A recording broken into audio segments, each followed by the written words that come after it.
Hi hello friends, എല്ലാവർക്കും നമ്മുടെ പവിത്രം season 2ന്റെ ഇന്നത്തെ പുതിയ വിശേഷത്തിലോട്ട് സ്വാഗതം. അപ്പൊ ഞാൻ 5 പ്രൊമോയാണ് നമുക്ക് ഇന്നത്തെ ദിവസം ഉള്ളത്, നമുക്കറിയാലോ അല്ലെ. അപ്പൊ ഞാൻ അത് ചുരുക്കി നമുക്ക് നമ്മുടെ ആ ഒരു കഥ മനസ്സിലാവുന്ന രീതിയിലാണ് ഇന്ന് പറയാൻ ഉദ്ദേശിക്കുന്നത്. നമ്മുടെ സുമി മുബാസ് മൻസിൽ എന്ന ചാനലിൽ ഞാൻ ആ സ്റ്റോറി വളരെ ക്ലിയർ ആക്കി തന്നെ ഇട്ടിട്ടുണ്ട്. അപ്പൊ കേൾക്കാത്തവരൊക്കെ ഉണ്ടെങ്കിൽ ഒന്ന് കേട്ട് നമ്മുടെ ചാനൽ ഒന്ന് സപ്പോർട്ട് ചെയ്യാം കേട്ടോ. നിങ്ങൾക്ക് ഇഷ്ടപ്പെടുകയാണെങ്കിൽ ലൈക്ക് ചെയ്യാനും ഹൈപ്പ് ചെയ്യാനും മറന്നു പോകണ്ട. ഒപ്പം നമ്മുടെ ചാനൽ ആദ്യമായിട്ടാണ് കാണുന്നതെങ്കിൽ ഒന്ന് സബ്സ്ക്രൈബ് ചെയ്തുകൂടെ സപ്പോർട്ട് ചെയ്ത് തരാം. അപ്പൊ എല്ലാവർക്കും നല്ലൊരു ശുഭരാത്രി പറഞ്ഞുകൊണ്ട് തന്നെ പവിത്രം സീസൺ 2ന്റെ 5 പ്രൊമോ ഞാൻ പറയാണ്. അതായത് ഇന്ന് പറയാൻ ഉദ്ദേശിക്കുന്ന നമ്മുടെ വിക്രം നമ്മുടെ ഗൗരിമോളെ നോക്കാനായിട്ട് വരെയാണ്. അപ്പം ഗൗരിക്കുട്ടിയെ നോക്കാൻ ഒരു ബോഡി ഗാർഡ് എന്ന രീതിയിലാണ് നമ്മുടെ വിക്രം വരുന്നത്. പക്ഷേ ഇത് വീട്ടില് നമ്മുടെ തരുൺ പറയുന്ന ഒരു സിറ്റുവേഷൻ ആണ് ഫസ്റ്റ് കാണിക്കുന്നത്. അതായത് വേദയും തരുണും ഇനിയിപ്പോ അവിടെ അവര് ജോലി ചെയ്യുന്ന സ്ഥലത്ത് പോയിട്ട് അവര് വീക്കെൻഡ് ആണ് ഇനി ഇവിടെ വരാൻ ഉദ്ദേശിക്കുന്നത്. അപ്പൊ അതുവരെ മോളുടെ കാര്യങ്ങൾക്ക് മോക്കൊരു പ്രൊട്ടക്ഷൻ എന്ന രീതിയിൽ ഒരു ബോഡി ഗാർഡിനെ ഏൽപ്പിക്കുകയാണെന്ന് പറയുന്നു. അപ്പൊ ഇത് കേൾക്കുന്ന വേദയ്ക്ക് പെട്ടെന്ന് അതൊരു ബുദ്ധിമുട്ടാവുകയാണ്. ഒരു പരിചയവും ഒരിതും നമുക്ക് എന്താ ഏതാന്നൊന്നും അറിയാതെ ഒരു പെൺകുട്ടിയെ ഒരാളുടെ കയ്യിൽ എങ്ങനെയാണ് നമ്മൾ ഏൽപ്പിക്കുന്നത്. അപ്പൊ തരുൺ അത് എക്സ്പ്ലെയിൻ ചെയ്യുന്നുണ്ട്. ഞാൻ അങ്ങനെ ഒന്നുമില്ലാത്ത ഒരാളെ അടുത്ത് എന്റെ മകളെ ഞാൻ ഏൽപ്പിക്കില്ലല്ലോ. അതിൻ്റെതായ ഉത്തരവാദിത്വം എല്ലാം ഉള്ള ഒരാളെ തന്നെയാണ് എന്റെ മോളെ ഏൽപ്പിക്കാനായിട്ട് പോകുന്നത്. അവളുടെ ഫുൾ പ്രൊട്ടക്ഷൻ, അവൾ എവിടെ പോയാലും വന്നാലും ഒക്കെ അവളുടെ സപ്പോർട്ട്, അവൾക്ക് സപ്പോർട്ടായിട്ട് ഒരാളുണ്ടാകണം. അപ്പൊ വേദയ്ക്ക് പെട്ടെന്ന് വേദയുടെ അടുത്തൊന്നും പറഞ്ഞുകൂടിയില്ല. അപ്പൊ അത് വേദയ്ക്ക് ഭയങ്കര ഒരു ബുദ്ധിമുട്ടാവുന്നത്. സ്വന്തം മോളായിട്ട് കൂടി വേദയ്ക്ക് ഒരു തീരുമാനം എടുക്കാൻ പോലും പറ്റുന്നില്ല. അപ്പൊ വേദ അതിനെതിരെ പ്രതിഷേധിക്കുകയാണ്. കാരണം തരുൺ എന്നോട് ഒരു വാക്ക് പോലും പറഞ്ഞില്ലല്ലോ, എന്നോടൊന്ന് ചോദിക്കൂടി ചെയ്യാത്തന്നൊക്കെ പറഞ്ഞ് വേദ തരുണിന്റെ അടുത്ത് ഷൗട്ട് ചെയ്യാണ്. അപ്പൊ ഇതെല്ലാം കേട്ട് മനസ്സിലാക്കി നമ്മുടെ തരുണിന്റെ അമ്മയ്ക്ക് മനസ്സിലാവുന്ന ഇത് പ്രശ്നം അത്ര പന്തിയല്ല, കാരണം ഇത് ഒന്ന് ഇടപെട്ട് സോൾവ് ചെയ്തില്ലെങ്കിൽ പ്രശ്നമാവുമെന്ന്. അപ്പൊ ഈ സമയത്ത് നമ്മുടെ ഗൗരിക്കുട്ടി ഓടി വന്നിട്ട് പറയണ, അതെ നിങ്ങൾ രണ്ടുപേരും എന്റെ കാര്യമാണ് പറയണേന്നൊക്കെ എനിക്ക് മനസ്സിലായി. പക്ഷെ അച്ഛൻ എന്താ ഇത്ര നിർബന്ധം ഞാൻ ഇവിടെ തന്നെ നിക്കണോന്ന്? അവിടെയും സ്കൂൾ ഉണ്ടല്ലോ, ഗൗരിമോൾ അവിടെ പഠിച്ചാ പോരെ? അപ്പൊ പറഞ്ഞു അതല്ല, മോൾ ഇവിടെ നിന്നാ മതി, മോളെ കാണാൻ അച്ഛനും അമ്മയും വന്നാ പോരെ, അത് പോരാ. അപ്പം നമ്മുടെ വേദ പറയുന്നുണ്ട്, മോക്ക് ഇഷ്ടം അതല്ലേ തരുൺ, പിന്നെ എന്തിനാ ഇങ്ങനെ നിർബന്ധിക്കുന്നത്? വേദക്ക് അതൊന്നും പറഞ്ഞാൽ മനസ്സിലാവില്ല എന്ന് പറഞ്ഞ് തരുൺ വീണ്ടും ചൂടാവാണ്. അവസാനം വേദ കുഞ്ഞുവിനെ മോളെ കൊണ്ട് അങ്ങോട്ട് റൂമിലോട്ട് പോകുമ്പോ നമ്മുടെ തരുണിന്റെ അമ്മ പറയും, അതെ നീ ഇപ്പൊ അധികാരത്തോടെ നീ പറഞ്ഞല്ലോ നിന്റെ മകളുടെ സേഫ്റ്റി, നിന്റെ മകൾ എന്നൊക്കെ. ആ മകളെ ഇത്ര ആവാൻ ഒരു അമ്മ എന്ന രീതിയിൽ എല്ലാ ഇതും അവൾക്കുണ്ട്, വേദയ്ക്കുണ്ട്, ആ അവകാശം അവൾക്കുണ്ട്. അതുകൊണ്ട് അവളോട് ചോദിക്കാനുള്ള ഒരു ഉത്തരവാദിത്വം നിനക്കുണ്ട് തരുൺ എന്ന് പറയണ. പിന്നെ മോളെ നോക്കുന്നതിൽ എനിക്ക് യാതൊരു ബുദ്ധിമുട്ടും ഇല്ല.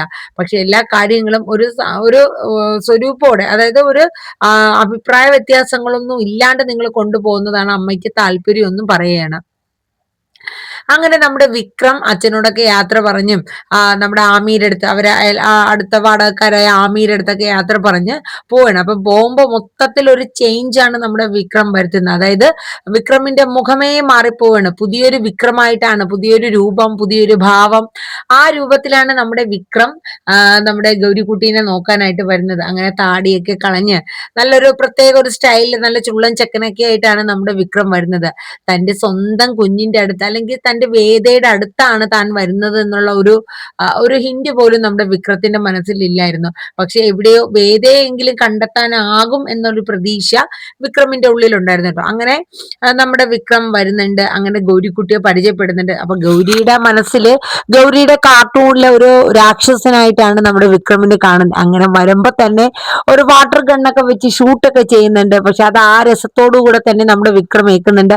പക്ഷെ കമ്പനിയാക്കി എടുക്കാൻ ഒരു ഇച്ചിരി താമസമുണ്ട് എന്നുള്ളത് വിക്രമിന് മനസ്സിലായി. അങ്ങനെ നമ്മുടെ തരുൺ വിക്രമിന്റെ അടുത്ത് കാര്യങ്ങളെല്ലാം പറഞ്ഞ് മനസ്സിലാക്കുന്നുണ്ട്. മോളുടെ കൂടെ എപ്പോഴും ഉണ്ടാകണം എന്ന് തന്നെ പറയുന്നുണ്ട്. സ്കൂളിലാണെങ്കിലും അവിടെ പോയി കണ്ട് എല്ലാ ടീച്ചേഴ്സൊക്കെ ആയിട്ട് പരിചയപ്പെട്ട് വേണ്ടുന്ന കാര്യങ്ങളൊക്കെ ഞാൻ പറഞ്ഞിട്ടുണ്ട്. അപ്പൊ അവിടെ പോയി എല്ലാം സെറ്റ് ആവണം എന്ന് നമ്മുടെ വിക്രത്തിന്റെ അടുത്ത് പറയുന്നത്. പക്ഷെ വിക്രം നമ്മുടെ ആൻഡ്രൂ സാറ് പറഞ്ഞതുപോലെ വിക്രം എന്ന പേരിലല്ല തരുണിന്റെ വീട്ടിൽ അറിയപ്പെടുന്നത്.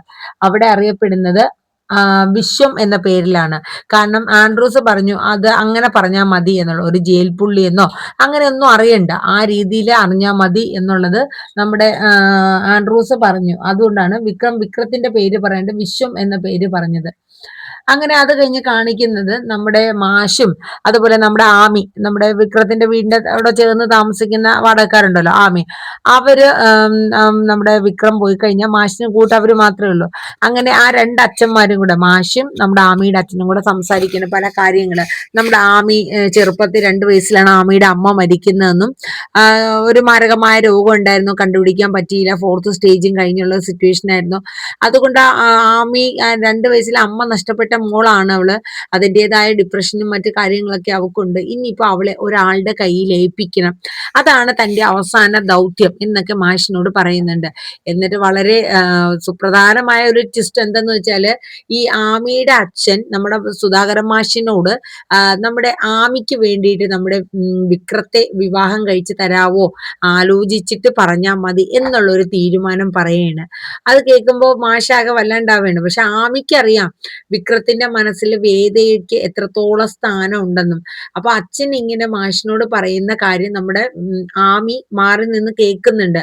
പക്ഷെ അതാ കേട്ടു എന്നുള്ളത് ആമി അച്ഛനോടൊന്നും പറയുന്നുമില്ല കേട്ടോ. പക്ഷെ അതൊരു വല്ലാത്തൊരു ഷോക്കാണ്. പക്ഷെ ആമിക്ക് അറിയാം ആമിയുടെ വിക്രം ആരാണെന്നും വിക്രത്തിന്റെ മനസ്സിലെ വേദയ്ക്കുള്ള പ്രാധാന്യം എന്താണ് എന്നൊക്കെ അറിയാവുന്ന ആള് തന്നെയാണ്. അപ്പൊ ഇതേ സമയം നമ്മുടെ ഗൗരിക്കുട്ടി ഒരുപാട് പ്ലാനും പദ്ധതികളൊക്കെ നമ്മുടെ വിക്രം രാക്ഷസനോട് കാണിക്കുന്നുണ്ട് കേട്ടോ. റൂമിലോട്ട് കയറുമ്പോ തന്നെ നമ്മുടെ ഗോലിയൊക്കെ ഇട്ട് വിക്രം വീഴാനായിട്ട് പോകുന്നുണ്ട്. അങ്ങനെ കുറച്ച് കുറച്ച് കുസൃതികളും കാര്യങ്ങളൊക്കെ കാണിക്കുന്നുണ്ട്. ഒരു ഇന്റർവ്യൂ ഒക്കെ നടത്തിയിട്ടാണ് നമ്മുടെ ബോഡി ഗാർഡിനെ നിയമിക്കുന്നത് നമ്മുടെ ഗൗരിക്കുട്ടി.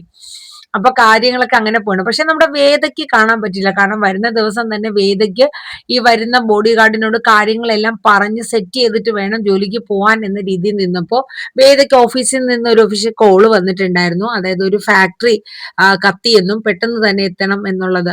അങ്ങനെ വേദ പെട്ടെന്ന് തന്നെ പോവുമായിരുന്നു. അപ്പൊ ആ സമയത്ത് തരുണാണ് എല്ലാ കാര്യങ്ങളും നമ്മുടെ വിക്രത്തിനോട് പറഞ്ഞ് മനസ്സിലാക്കി കൊടുക്കുന്നത്. അങ്ങനെ നമ്മുടെ വിക്രം വീട്ടിലെത്തി കഴിഞ്ഞു. അപ്പൊ എത്തിയതോടുകൂടി നമ്മുടെ തരുണിന്റെ സെർവന്റ് ഉണ്ടല്ലോ, ആ ലേഡി നല്ല കമ്പനി ആവുന്നുണ്ട്, കോഫിയൊക്കെ ഇടയ്ക്ക് കൊടുക്കുന്നുണ്ട്.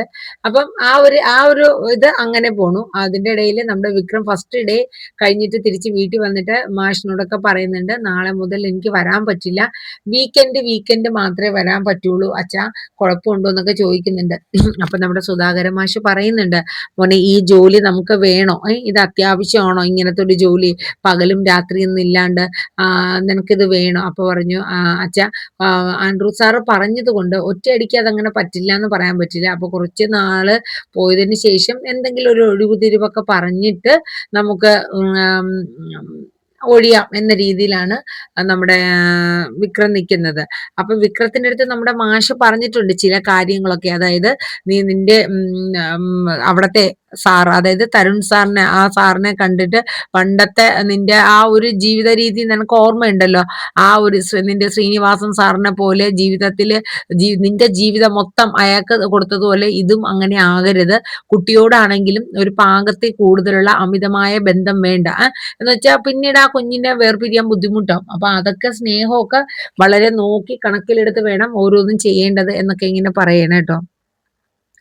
അതിനുശേഷം പിന്നെ കാണിക്കുന്ന സീൻ എന്ന് പറയുന്നത് നമ്മുടെ തരുണിന്റെയും അതുപോലെ വിക്രത്തിന്റെയും ഗുണ്ടയായ പുതിയ ഒരു ആളുണ്ടല്ലോ ദേവരാജൻ, പുള്ളി പലരെയും വിട്ട് നമ്മുടെ വേദയെ സ്വാധീനിക്കാനായിട്ട് ശ്രമിക്കുന്നുണ്ട്. പക്ഷെ അവരുടെ ഒരിതിലും കഴിഞ്ഞ MLA തൊട്ട് പലരും വരുന്നെങ്കിലും അതിലൊന്നും നമ്മുടെ വേദ വഴങ്ങുന്നില്ല. കാരണം എന്ന് വെച്ചാൽ ഒന്ന് കോംപ്രമൈസ് ആക്കി വിടാൻ വേണ്ടിയിട്ടാണ്. അങ്ങനെ കാര്യങ്ങളൊക്കെ ആ ഒരു രീതിയിലാണ് ഇപ്പൊ നമ്മുടെ പവിത്രത്തിന്റെ പോകുന്നത്. പക്ഷെ നമ്മുടെ വേദയും വിക്രമും തമ്മിൽ ഇതുവരെ ഒരു കൂടിക്കാഴ്ച ഉണ്ടായിട്ടില്ല. പക്ഷെ ഒരു ചാൻസ് ഉണ്ടായിരുന്നു. അതായത് നമ്മുടെ മോളെ കൂടെ വേദ സംസാരിക്കുമ്പോൾ പാല് കുടിച്ചില്ലെങ്കിൽ പുതിയ രാക്ഷസൻ ബോഡി ഗാർഡ് പിച്ചു എന്ന് നമ്മുടെ തരുണിന്റെ അമ്മ പറഞ്ഞു. അപ്പൊ അത് കേട്ടപ്പോ മോള് ഫോണിൽ കൂടെ വേദയോട് പറയുന്നുണ്ട്, അമ്മേ അയാൾ എന്നെ പിച്ചു എന്ന് പറഞ്ഞു ഈ മുത്തശ്ശി. അപ്പൊ ഫോൺ കൊടുക്കാൻ പറഞ്ഞു. അമ്മ പറയാം പിച്ചുണ്ടാന്ന്. പക്ഷെ അവര് തമ്മിൽ ഫോണിൽ സംസാരിക്കാൻ വരുന്നതും വേദയ്ക്ക് കോള് കട്ട് ചെയ്യേണ്ടി വരുന്നു. ഒരു പക്ഷെ അവര് ഫോണിൽ സംസാരിച്ചിരുന്നു എങ്കിൽ അവർക്ക് ആ സൗണ്ട് മനസ്സിലാക്കി അത് ആരാണെന്ന് ആരാണ് എന്താണെന്നും മനസ്സിലാക്കാൻ പറ്റിയേനെ. പക്ഷെ അതിനുള്ള ഒരു ഇത് ഭാഗ്യവും കൊടുത്തിട്ടില്ല. പിന്നെ ഇതിന്റെ ഇടയിൽ നമ്മുടെ തരുൺ വേദയോട് ഒരു ഇത് കാണിക്കുന്നുണ്ട്. അതായത് എന്റെ മോളെ കൂടെ എന്റെ രാധിക കാണിക്കുന്ന ഒരു അധികാരം ഒന്നും വേദ കാണിക്കണ്ട. കാരണം അതിനുള്ള ആ ഒരു ഇത് പലപ്പോഴും വേദ ഓവറായിട്ട് കാണിക്കുന്നുണ്ട്. അത്രയും ബന്ധം വന്നു കഴിഞ്ഞാൽ പിന്നെ അത് ലൈഫിൽ ഒരുപാട് ബുദ്ധിമുട്ടുണ്ടാവും. അതുകൊണ്ട് അതൊന്നും വേണ്ട എന്നൊക്കെ പറയുന്നുണ്ട്. വേദയ്ക്ക് അതൊന്നും താങ്ങാനാവാത്ത ഒരു ബുദ്ധിമുട്ടായിരുന്നു. കാരണം സ്വന്തം മകളാണത്. എന്നിട്ട് കൂടിയും താൻ ഇങ്ങനെയുള്ള ഒരു അവസ്ഥ കേൾക്കേണ്ടി വരുന്നല്ലോ എന്നോർത്തിട്ട് വേദയ്ക്ക് അതൊരു വലിയ പ്രയാസം തന്നെയായിരുന്നു കേട്ടോ. അപ്പൊ ആ ഒരു സീനിൽ തരുൺ കുറച്ച് ഹാർഡായിട്ടൊക്കെ തന്നെ നമ്മുടെ വേദയോട് സംസാരിക്കുന്നുണ്ട്. എന്നിട്ട് പിന്നെ മോള് തന്നെ അമ്മ കരയുന്നത് എന്തിനാ, അച്ഛൻ വഴക്ക് പറഞ്ഞു എന്ന് വെച്ചിട്ട് നമ്മുടെ തരുണിനെ കൊണ്ട് മോള് വേദയുടെ അടുത്ത് സോറിയൊക്കെ പറയിപ്പിക്കുന്ന സീനുണ്ട്. പിന്നെ ഒരു ദിവസം നമ്മുടെ വേദയെ സ്കൂളിൽ വിളിപ്പിക്കുന്നുണ്ട്. കാരണം എന്ന് വെച്ചാൽ നമ്മുടെ ഗൗരിക്കുട്ടി ഒരു അച്ഛൻ ഗുണ്ട തന്നെയാണ് കേട്ടോ, ഒരു കുഞ്ഞു ഗുണ്ടപ്പെണ്ണ് തന്നെയാണ്. കാര്യം വേറൊന്നുമല്ല, ക്ലാസ്സിൽ ഒരു അടിപിടി കേസും കാര്യങ്ങളൊക്കെ ഉണ്ടായ സമയത്ത് നമ്മുടെ മോള് നമ്മുടെ വിക്രമിനെ പോലെ, കാരണം പ്രതികരിക്കാതിരിക്കാൻ പറ്റില്ലല്ലോ, നീതി കിട്ടുന്നവരെയുള്ള ഒരു പ്രതികാരം ഉണ്ടാവുമല്ലോ. അങ്ങനെ നമ്മുടെ ഗൗരിക്കുട്ടി ക്ലാസ്സില് ഒരു ആൺകുട്ടിയും പെൺകുട്ടിയും കൂടെ സ്കെച്ച് പെന്നിന് വേണ്ടിയിട്ട് അടികൂടി അവസാനം ആൺകുട്ടി ആ സ്കെച്ച് പെൻ മേടിച്ചുകൊണ്ട് പോവാണ്. പക്ഷെ നമ്മുടെ ഗൗരിക്കുട്ടി ആ പെൺകുട്ടി കരയുന്ന കണ്ട് ആ സ്കെച്ച് പെൻ ആ പയ്യന്റെ അടുത്ത് നിന്നും തിരിച്ച് മേടിച്ചു കൊടുക്കുന്ന ഒരു സീനാണ് നമ്മൾ കാണുന്നത്. അപ്പൊ അത് ഭയങ്കര അടി കൂടിയിട്ടാണ് അത് വാങ്ങുന്നത്. അങ്ങനെ ക്ലാസ് ടീച്ചേഴ്സൊക്കെ അത് അറിഞ്ഞിട്ട് നമ്മുടെ ഗൗരിയുടെ അമ്മ വിളിപ്പിക്കുന്നുണ്ട്. അപ്പൊ മേഡം ഇങ്ങനെയാണ് മോളുടെ സ്വഭാവം, വീട്ടിലൊന്ന് ശ്രദ്ധിക്കണം എന്നൊക്കെയുള്ള കാര്യങ്ങൾ പറയണ. ഇത് കേട്ടിട്ട് വേദ അന്താളിച്ച് നിൽക്കുകയാണ്. കാരണം ഗൗരി കണ്ടാൽ ഇങ്ങനെ പറയില്ലല്ലോ, ഇത്രയും കുറുമ്പത്തിയാണോ. അപ്പം വേദ പറയുന്നുണ്ട് അവൾക്ക് അവളുടെ അച്ഛന്റെ സ്വഭാവമാണ്, അത് ഞാൻ ഇനി മേലെ ഉണ്ടായില്ല, ഞാൻ അത് പറഞ്ഞു മാറ്റിക്കോളാം എന്നൊക്കെ ഇങ്ങനെ നമ്മുടെ വേദ പറയാണ്.